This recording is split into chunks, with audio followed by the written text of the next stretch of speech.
Chapter 26, The Formal Invitation. Friday morning, Polo hand-delivered a formal invitation. The embossed lettering of the Phi Delta Gamma crest seemed to mock me, a symbol of the world ID always kept at arm's length, the world Polo inhabited so effortlessly. Yet beneath the rigid formality, his handwritten note, scrawled in a surprisingly vulnerable script, resonated with a sincerity that sent a giddy flutter through me. "Let me show you who I really am." The words echoed in my mind, a challenge, a plea, a confession. I looked up at him, my gaze searching his. He stood before me, not as the polished fraternity president, not as the charming, confident man he projected to the world, but as Polo. Vulnerable, uncertain, his blue eyes clouded with a mixture of hope and apprehension. The carefully constructed facade had crumbled, revealing the raw, flawed, undeniably appealing man beneath. I was terrified. Every instinct screamed at me to decline, to retreat back into the safety of my solitude, to protect myself from the inevitable heartbreak. But another part of me, a part ID tried to suppress, a part that had been awakened by his touch, his words, his presence, yearned to say yes. Yearned to take a risk, to step outside my comfort zone, to embrace the messy, unpredictable, potentially devastating reality of my feelings for him. I began, my voice wavering, my throat tight with conflicting emotions. I looked down at the invitation again, my thumb tracing the outline of his name, the sharp, decisive strokes of his handwriting. He stepped closer, closing the distance between us but respecting my space. "Don't tell me you've changed your mind?" he asked, his voice low and gentle, a stark contrast to the intensity of his gaze. I flinched, his words hitting too close to home. "It's complicated," I said, my voice defensive. "This is so formal. So not me. I have my art, my life, I don't want to lose myself." "I don't want you to lose yourself," he said, his voice firm. "I want you to be you, Daph. All of you. The artist, the independent spirit, the mess." He smiled, a small, self-deprecating smile that softened his features. "I just want to be a part of your life, if you'll let me." The sincerity in his voice, the vulnerability in his eyes, was almost my undoing. I felt my walls crumbling, my resolve weakening, the magnetic pull between us growing stronger, almost irresistible. But then a dark thought clouded my mind. "Have you heard from Zeph?" I asked, the name a bitter taste on my tongue. "What if he shows up?" Polo's expression darkened. "Zeph is not a factor," he said, his voice tight with controlled anger. "There is no way he is getting in." I believed him. I'd seen the steel beneath his charm, the protective instinct that had flared when Zeph had threatened me. I knew he was capable of enforcing his will, of wielding his power. But that knowledge, while reassuring in one sense, also stirred a flicker of unease. "It's not just him," I said, my voice low. "It's everything. The fraternity, the expectations, the rumors. What will people say when we show up together?" He nodded, his expression understanding. "I know," he said. "And I don't care, Daph. None of that matters. I want to get to know you, the real you. And I want you to get to know me, the real me. Beyond the fraternity, beyond the expectations, beyond everything."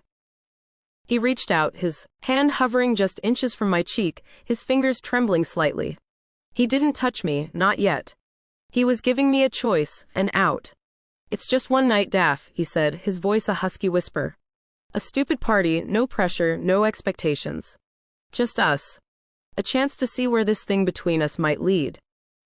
The silence stretched between us, thick with unspoken desires, unresolved fears, and the undeniable electric tension that had been building between us for weeks.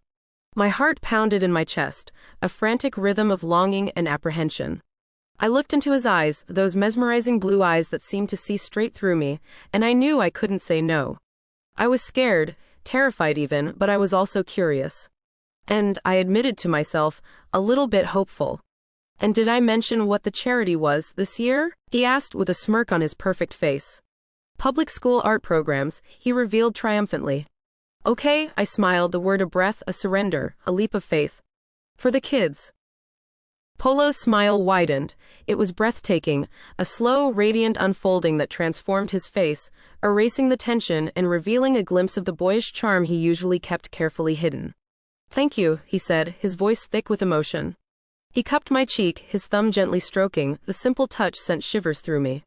He didn't kiss me, though I half expected, half hoped he would. He just stared at me, letting the unspoken promise hang in the air.